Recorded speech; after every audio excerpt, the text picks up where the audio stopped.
মালিকবিহীন hotel, নেই কোনো কর্মচারী, খাবার এগিয়ে দেওয়ারও কেউ নেই, নিজের হাতেই নিয়ে খাওয়ার সুযোগ, টাকা রাখারও কেউ নেই, খাবার শেষে নিজের হাতেই টাকা দিয়ে চলে আসার ব্যবস্থা।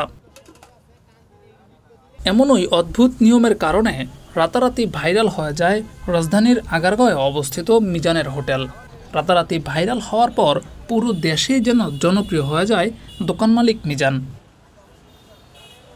এরপর সময় গড়িয়েছে, অনেক খবর হয়েছে, দোকান উন্নত হয়েছে, কাস্টমার বেড়েছে, রান্নার পরিমাণও বেড়েছে, নতুন হাঁড়ি পাতিল এসেছে।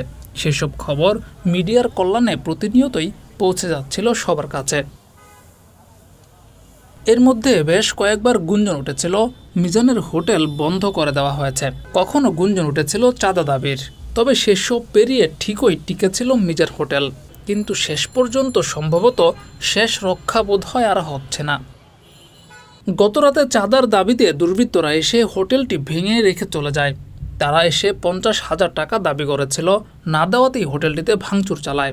ও রাইতে এসে বলতেছে যে মিজান কই ভাই বাসায় চলে গেছে।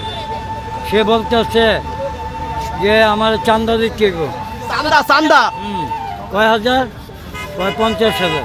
আমি তো চান্দা না কি এটা মিজানের সাথে বললেন, আমার সাথে বললে লাভ নাই। হোটেল ভাঙচুরের পর কান্নায় ভেঙে পড়েছেন মিজান। হোটেল চালানো সম্ভব কিনা নিজেই অনিশ্চয়তার মধ্যে পড়েছেন। জানিয়েছেন পৈতৃক জমি ফেরতেরও আকুতি।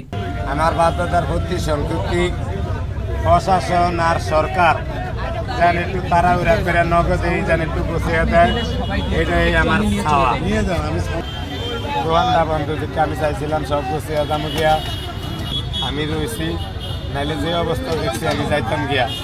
হ্যাঁ ওরে রাইতে যদি আবার আগুন জ্বালিয়ে দেয়, অনেক কিছু ভাবনা চিনতে আমি আজ দোকানটা করছি অসুস্থ শরীর লিয়া, পেট যাত্রায় ভাল লাগে না। রাইতে দোকানটা ভরা দিয়ে দিলে কাইলে আবার আইবেন, বসে আর আইবেন না। গরিবের বুফে খ্যাত মিজান হোটেল ছিল দিনমজুর শ্রেণীর লোকদের জন্য আশীর্বাদ, কিন্তু সেই হোটেলটিও নজরে পড়েছে চাঁদাবাজদের। সাধারণ মানুষের চাওয়া যেন এই হোটেলটিকে রক্ষা করা হয়। জিয়াউর রহমান, যুগের চিন্তা।